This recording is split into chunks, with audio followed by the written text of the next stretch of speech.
Traveling alone but happy si Barbie Fortesa sa kanyang vacation sa South Korea. May nakita naman kaya siyang K-pop idol? Alamin natin yan sa aking chika. Yung solo era, it applies more on my personal life. And it's indeed Barbie's solo era. From trying a new sport to enjoying her morning run. At ngayon, tila living her K-drama fantasy sa South Korea. Sa kanyang ilang snaps online, isinare ni Kapuso primetime Princess Barbie Fortesa ang kanyang fun travel experience. Ito na siya. Gaya ng pagbisita sa kilalang tourist spot na Starfield Library at ang kanyang solo mukbang sa Tanghulu. All smiles din si Barbie habang ine-enjoy ang kanyang well-deserved brunch in Gangnam District. Worth it nga raw ang kanyang 1-hour walk dahil sa appetizing food. Di rin nagpahuli si Barbie sa pagbisita sa isang coffee shop na karaniwan daw pinupuntahan ng mga K-pop idols in Seongsu-dong. Pero biro niya, nag-peel out na siya't lahat, wala pa rin daw siyang nakikitang idols. Still, her photos did not disappoint. Spotted din na enjoying her coffee si Barbie on a rainy day sa Itaewon.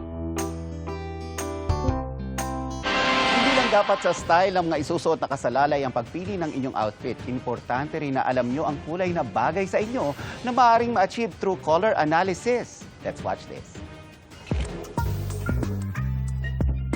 Killer outfit ba kamo ang OOTD mo?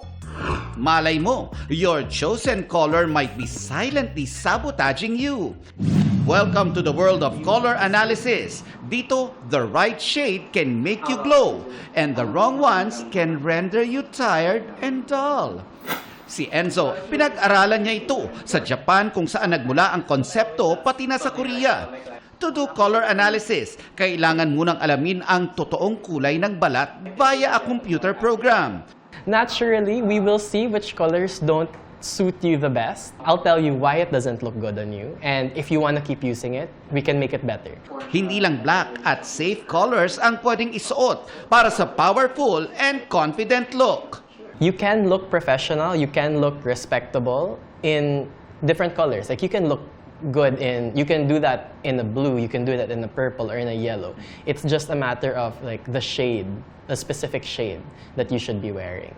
Ayon kay Enzo, the right colors don't just make you look good, they boost your mood and influence perception from the inside out. There is color psychology on that end, right? So automatically people think, okay, I want to look more professional, so I will wear black, I will wear gray in the workplace, ganon. But you can sometimes still give off the same effect on vibrant colors as well.